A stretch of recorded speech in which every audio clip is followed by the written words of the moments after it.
il y a quelque chose qui a changé en moi. La semaine passée, je l'ai expliqué un peu quand on a parlé parce que on avait fait 12 jours de prière pour les couples. Tout le monde se rappelle de ça? OK? 12 jours de prière pour les couples, puis on avait vu Dieu vraiment faire de quoi spécial. Puis Dieu, il avait déjà commencé quelque chose en moi avant ces 12 jours-là. Une guérison dans mon cœur et tout. Puis ça a été tellement radical, tellement fort, que j'ai dit, Seigneur, donne-moi la prêche pour aller avec ça. Donne-moi le message pour que je puisse le transmettre à d'autres, pour qu'ils puissent vivre une vie extraordinaire. Do we have it, Ben? Yeah, amen. Comme on voit ici, la tranche de melon d'eau, j'avais écrit quelque chose. Est-ce qu'on peut voir qu'est-ce que j'avais écrit? Hein? J'avais écrit quelque chose sur mon Facebook qui disait... Is it there? Yeah, okay. Un petit peu. Voilà. J'avais dit, have you ever wanted to take a bite out of life, but something was missing? Est-ce que tu as toujours voulu prendre une bouchée de la vie, mais il y avait quelque chose qui manquait? Que tu as des grands rêves, mais tu n'es pas capable de te propulser à vivre ces rêves-là. Ce matin, je vais révéler c'est quoi que Dieu a fait en moi. Jamais la même. Soyez à l'église Ming dimanche matin. Alors, c'est un processus que Dieu avait fait. Puis comme j'ai expliqué la semaine passée, le soir de la Saint-Valentin, Dieu avait fait quelque chose de vraiment puissant dans ma vie ce soir-là, dans notre mariage. Puis comme j'ai dit à quelqu'un hier, j'ai dit, on a un bon mariage, moi puis mon mari. Vraiment. On s'aime encore plus après toutes ces années-là. Et c'est spécial de voir comment Dieu a agi là-dedans, mais on a encore un meilleur mariage. Si ça se peut. Imagine. Dieu a transformé la façon que je vois mon mari. Il a transformé la façon que je vois notre avenir. Il a transformé tellement de choses. Et Dieu avait commencé avec « Qu'est-ce que je vous apporte aujourd'hui? » Puis, c'est tellement merveilleux de se sentir tellement libre, tellement rempli de joie, tellement rempli de foi pour l'avenir. Puis je me disais, Seigneur, comment ça se fait que ça a pris tout ce temps-là? De vraiment se sentir libre comme ça, de voir chaque jour comme une journée extraordinaire qui est devant nous, de réaliser des rêves, de rêver des rêves. Grand comme Dieu les rêve, parce que quand lui il rêve là, wow, c'est pas des petits rêves mini. Et le Seigneur a fait ça dans ma vie, il a travaillé ça, il a travaillé mon cœur, il a travaillé mes pensées, il a travaillé toutes sortes de choses en moi, et je vois dans tous les domaines de ma vie que Dieu est en train de faire des changements radicaux dans tous les domaines de ma vie. Et je suis excitée pour chaque jour quand je me lève. Et des fois, tu sais, on se dit, ah oui, je vais faire... Et il y en a-tu qui ont dit, demain matin, je me lève et je fais des exercices. Hein? Je vais au gym demain. Demain matin, je vais me faire un jus vert pour déjeuner. Hein? Pas de patates, pas si. Plein de bonnes vitamines. Demain, je vais faire ça. Hein? Demain arrive, puis on le fait pas. Yeah. Il faut avoir cette détermination. Dieu nous a donné à l'intérieur de nous, chaque humain, d'être persévérant, de vraiment aller chercher des bonnes choses. Mais souvent, il y a des choses qui nous retiennent. On veut, mais on peut pas. On aimerait avoir ça, mais on n'est pas capable. Alors le Seigneur, quand il a travaillé dans mon cœur, il a travaillé dans ma vie sur cette chose-là, ça l'a vraiment fait mal. Puis, il y a une partie de ma vie où est-ce que je pensais pas que mon cœur était blessé comme ça. Alors, ce matin, on va aller voir, puis j'aimerais que vous voyez aussi, que le Saint-Esprit puisse vous révéler le temps que je prêche à des places où est-ce que ton cœur a été brisé. Puis à la fin, on va faire le ministère, le Saint-Esprit va faire le ministère comme il a fait pour moi. Et on va sortir d'ici transformés, différents. Est-ce que vous êtes prêtes pour ça? Hein, il y en a qui disent, oh boy, that's scary. Ça fait peur, ça. Tu sais, quand tu fais un open heart surgery, une chirurgie à cœur ouvert, ça doit pas être drôle. Mais je vous dis, Dieu, il laisse pas de cicatrices. Amen. Alors, on va aller voir là-dedans. On va commencer avec Isaïe 61, versets 1 à 2, qui dit, « L'Esprit du Seigneur de l'Éternel est sur moi, car il m'a oint pour annoncer la bonne nouvelle. Et bonne nouvelle aux affligés. Il m'a envoyé pour guérir ceux qui ont le cœur brisé, pour proclamer aux captifs la liberté et aux prisonniers l'ouverture de la prison, pour proclamer l'année de la bienveillance de l'Éternel, le jour de la vengeance de notre Dieu, pour consoler tous ceux qui sont dans le deuil. » Alors, j'aimerais que ce matin, on puisse vraiment mettre le focus sur où est-ce qu'il dit pour envoyer pour guérir ceux qui ont le cœur brisé. En anglais, on dit broken hearted. OK? Broken hearted. Parce que souvent, quand on vient au Seigneur, on dit la liberté. Wouhou! Yeah, c'est ça. Il vient nous libérer. Gloire à Dieu. Il y a des esprits mauvais qui sortent et tout ça. Mais on oublie la partie le cœur brisé. En anglais, ça dit, He came to heal the broken hearted. Imagine, the broken hearted. Puis ça, c'est Isaïe, ça prophétisait Jésus. OK, ça c'est l'Ancien Testament. Là, on va aller voir dans le Nouveau Testament. C'est Jésus lui-même dans la synagogue qui se lève cette journée-là. Puis qu'est-ce qui arrive? Il se lève puis il commence à lire ça dans les scrolls, dans les les manuscrits. Il se lève dans la synagogue, dans le temple, puis il commence à lire ça de lui. Puis il dit, l'Esprit du Seigneur est sur moi. Ceux qui étaient là, tous les pharisiens et tout, ils savaient, ils connaissaient ce verset-là, puis ils disent, ils osent se lever puis dire que c'est lui ça. Que l'Esprit du Seigneur est sur moi parce qu'il m'a oint pour annoncer une bonne nouvelle aux pauvres. Il m'a envoyé pour guérir ceux qui ont le cœur brisé. Point. On arrête là aujourd'hui. Le cœur brisé. Parce que la délivrance, proclamer aux captifs la délivrance, les aveugles, la vue et tout, puis libérer les opprimés, on voit ça. On le voit. Dans l'Église, on voit les délivrances, on voit toutes sortes de choses que Dieu vient libérer, sortir de la prison, de toutes sortes de choses, la honte, etc., etc. Mais on regarde jamais le point qui ont le cœur brisé. Puis là, on dit, ben voyons, le cœur brisé, hey, oh, là, tu sais, je suis adulte, là, tu sais, j'ai passé des choses, j'ai pardonné, j'ai relâché, puis on continue. Hein? Yeah. En tout cas, on va voir plus en profondeur aujourd'hui. Alors, un mot en hébreu et 2 mots en grec. OK? On va aller voir si on traduit le cœur brisé. Dans la concordance de Strong, c'est ça que ça dit. OK? En hébreu, le mot, c'est dans Isaïe 61, verset 1, c'est shabar. Shabar, qui veut dire, OK? C'est le sens de la racine primitive, d'éclater, briser, casser, briser en morceaux, ou briser, écraser, détruire, blesser, ou déchirer.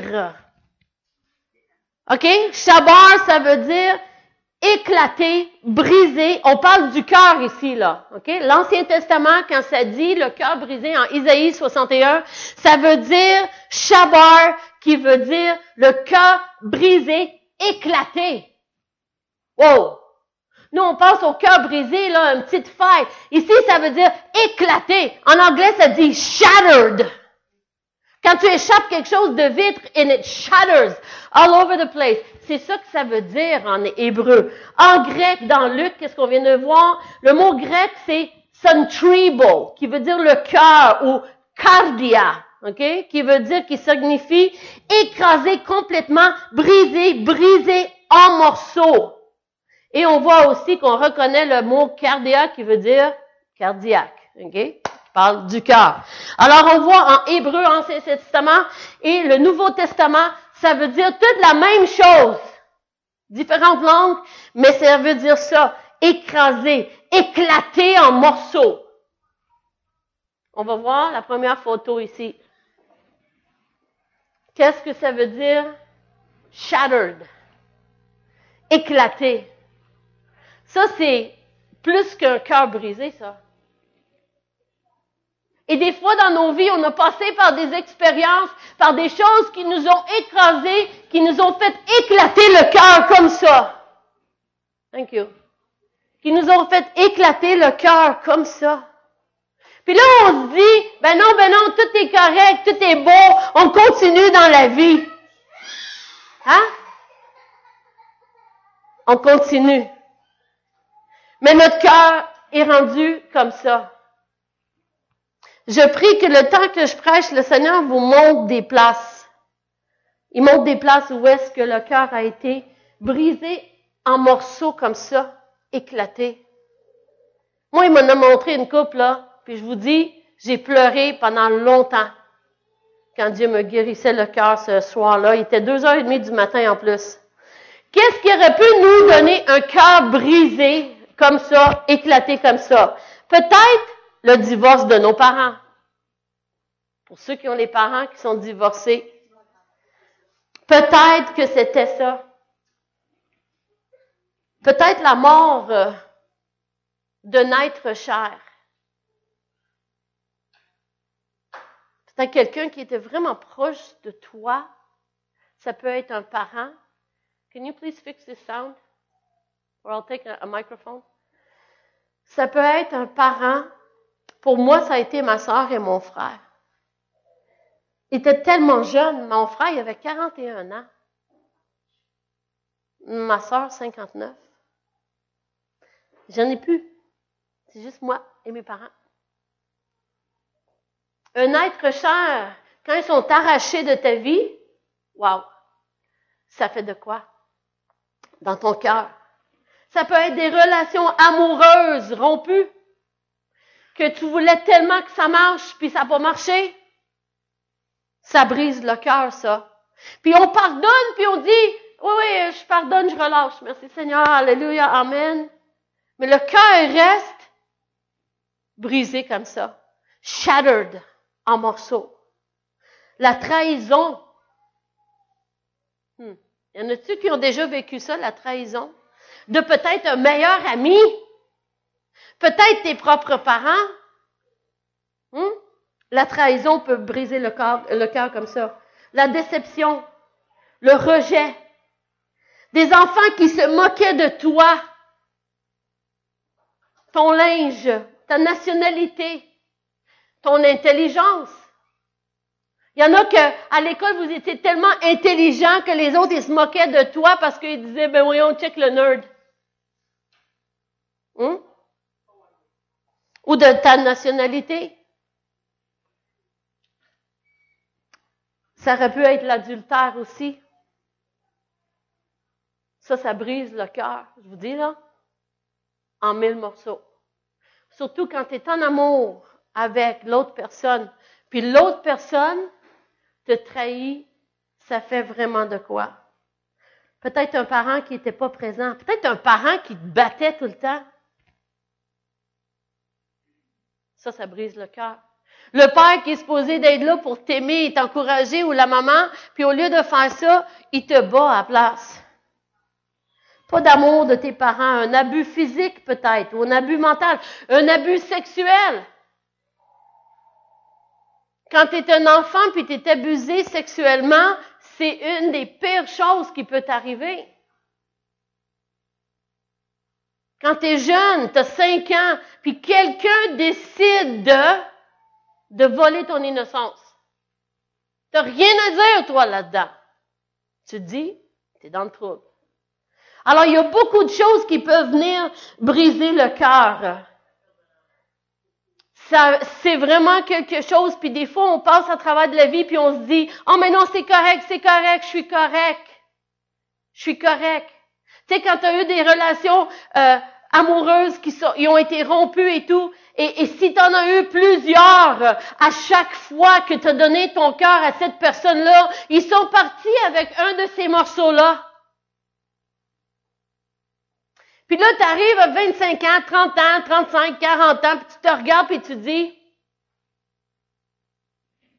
qui suis-je? Je comprends pas. Je me sens comme la moitié d'une personne. You know why? Parce que ton cœur, les morceaux sont partis avec plein de monde.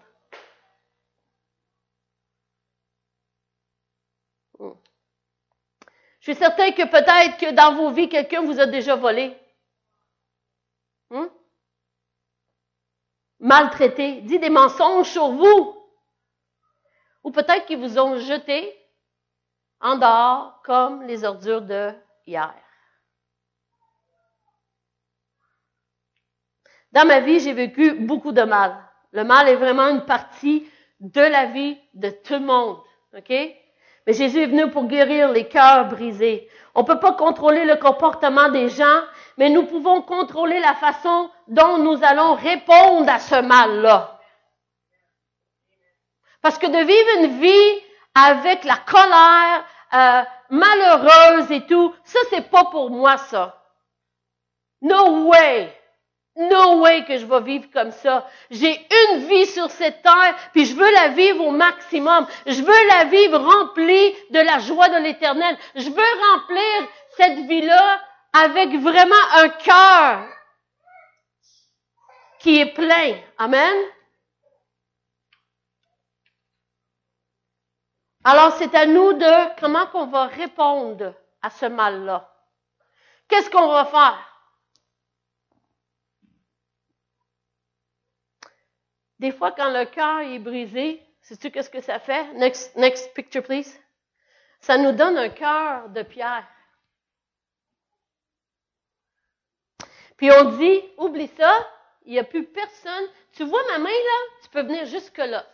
Après ça, essaye même pas. Un cœur de pierre, où est-ce que les gens ils peuvent être les plus gentils avec toi.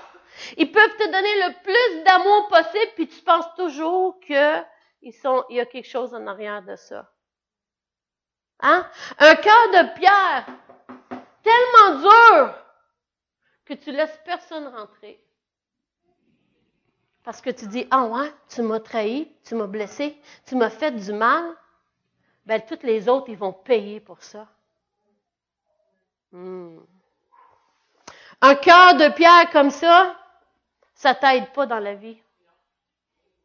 Parce que tu peux pas vivre pleinement tout ce que Dieu a pour toi quand le cœur est rendu dur de cette façon-là. Certaines situations ont endurci le cœur et même si les gens remplis d'amour essayent de rentrer dans ce cœur-là, c'est une mission impossible.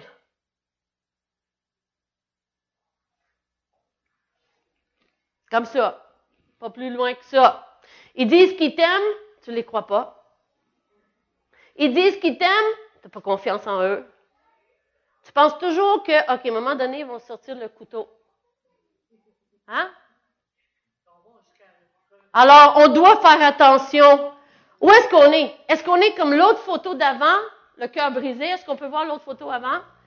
Est-ce qu'on est rendu le cœur en morceaux comme ça? Mais on passe à travers de la vie quand même, là. Tu comprends, là? Non. C'est pas ça que Dieu veut pour nous. Il veut qu'on ait le cœur guéri. Il est venu, Jésus, il dit, une de ses missions, c'est le cœur guéri. Alors, on voit ici le cœur ou en morceaux. Le prochain, c'était un cœur dur comme la pierre. Rien ni personne peut rentrer dans ce cœur-là. Tu peux pas faire confiance. J'ai regardé une émission, ça s'appelle The Four Doors. OK? C'est spécial, tu as une invention, tu as quelque chose à vendre, il y a 4 portes, il y a des millionnaires qui sont en arrière de ces 4 portes-là. Là. Tu arrives avec ton invention et tu vas voir en arrière des 4 portes s'ils vont t'offrir le prix que toi tu veux. À un moment donné, sur cette émission-là, il y avait un monsieur, lui, il faisait des designs et tout, comme la peinture, mais en tout cas, faite avec des ordi et tout. C'était vraiment spécial. Il y en avait 3. Puis là, il arrive dans la première place, le gars, il dit, regarde, tu commences comme artiste. Moi, je connais tous les musées du Canada. Je peux te faire rentrer comme ça. Mais il dit, à place d'acheter tes 3 dessins, tu vas me les donner. Puis si tu me les donnes, je t'ouvre toutes les portes à travers le Canada dans les musées. Sais-tu qu'est-ce qu'il a dit, le gars? Non, il dit, moi, je fais confiance à personne. Alors, lui, il voulait avoir 15 000 pour ces 3 tableaux-là. 15 000. Quand il aurait pu avoir peut-être à travers le Canada. Encore plus. Mais il dit, non, moi, je fais confiance à personne. Pourquoi? Le cœur dur comme ça.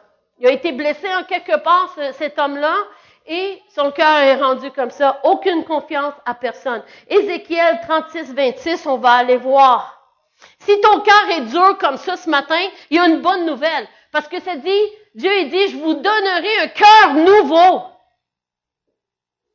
Un cœur nouveau. Je mettrai en vous un esprit nouveau. J'ôterai de votre corps le cœur de pierre. Et je vous donnerai un cœur de chair. C'est Dieu qui parle.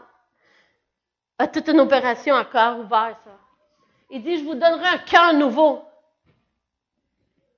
J'ôterai de votre corps le cœur de pierre. Si ton cœur est dur comme la photo, Dieu il dit qu'il va vous donner un cœur de chair. Boum, boum, boum, boum, boum, boum. Un cœur en pierre, est-ce qu'il peut battre vraiment? Hein? Il est juste là, laid. Bouge pas. Il n'y a personne qui peut rentrer et il n'y a rien qui peut sortir non plus. Amen. Mais Dieu, il promet ça. Je vous donne juste un petit témoignage. Je sais que je l'ai déjà donné autrefois, mais avant qu'on se marie, moi et Pasteur Mike, il m'avait dit, est-ce que j'ai 100% de ton cœur? Moi, j'ai dit non. Il me regarde. Hein? Ah, comme?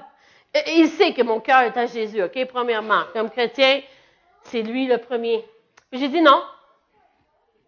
Pourquoi? J'étais comme ça. Pourquoi? Il dit, ben voyons, on va se marier, puis j'ai pas 100% de ton cœur? Non. Je réserve le droit de garder 25%. Puis il me dit, quoi? Comment ça? J'ai dit, parce que si toi tu me fais du mal, si toi tu pars, si toi, moi je peux toujours reconstruire avec 25%. Là, il me regarde. OK, we need to talk. Hein? On a prié pendant une semaine de temps, lui de son bord, moi de mon bord, pour être certain, parce qu'il dit, moi, je ne veux pas rentrer dans le mariage avec toi qui garde 25% de ton cœur. Pourquoi je le gardais? J'avais été blessé. Et savez-vous quoi? Peut-être qu'il me restait juste 25% quand je regarde aujourd'hui. Parce que les autres 75%, étaient brisés et peut-être il y avait une coupe de pourcentage qui était dure comme la pierre. Tu vois? Quelle vie qu'on aura eue. Quel mariage qu'on aura eu. Alors, on a prié, jeûné pendant une semaine de temps. Après la semaine, on s'est revus et c'est là qu'on a décidé, OK, on est dedans, on va se marier, on va être dedans pour la vie et le divorce ne sera pas une option pour nous. Amen. Alors, j'ai été capable de lui donner, malgré que je me disais, ouf, ça fait peur, ça.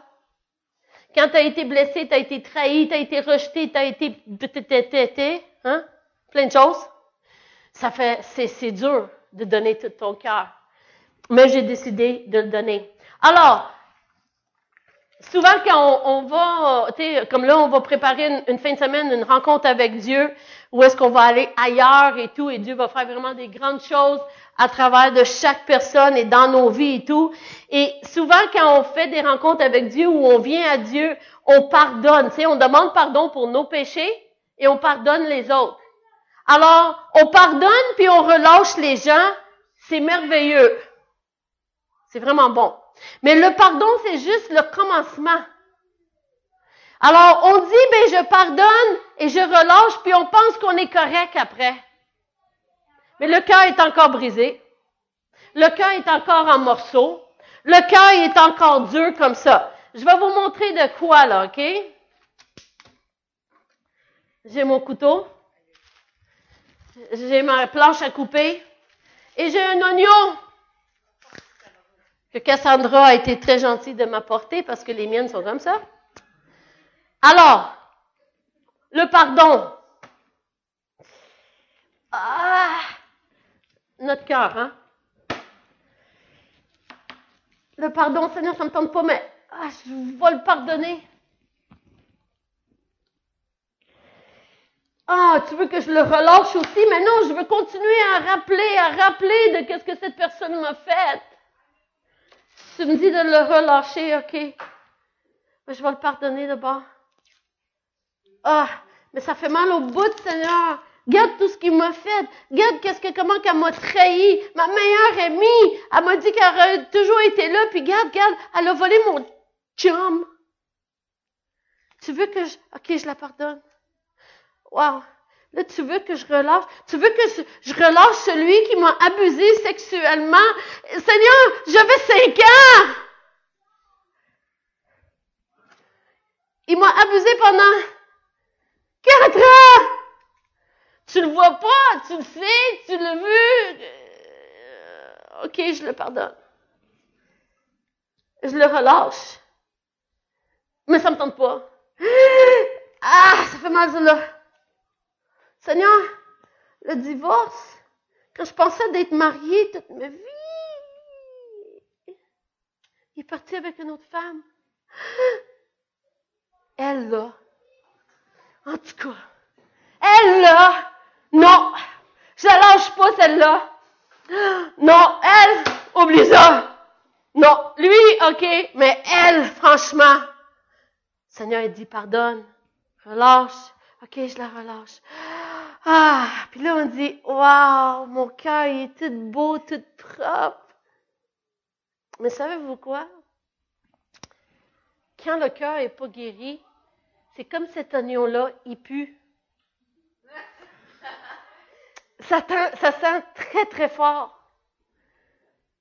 Puis, si vous pouvez voir, ça coule aussi.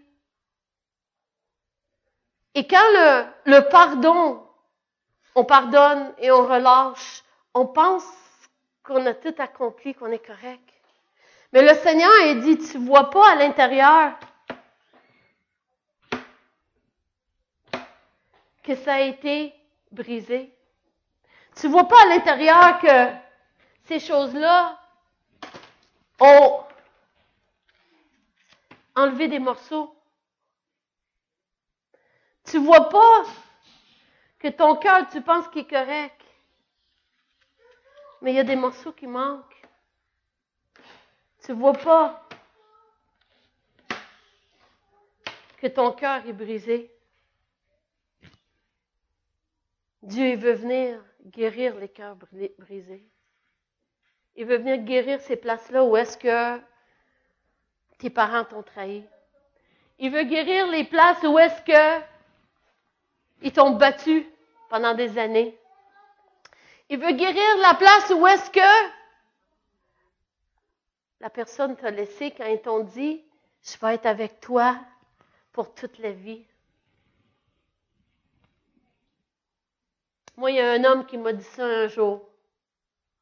Et je l'ai tellement aimé. C'était mon premier amour. Je t'aime. J'ai tout donné. Et je dis tout. On va être ensemble, on va se marier. Ouais. Sais-tu où est-ce qu'il est aujourd'hui? Pas marié avec moi. Il est ailleurs. Merci Seigneur que Dieu l'a sauvé. Thank you Jesus. Ça, c'était une autre impossibilité.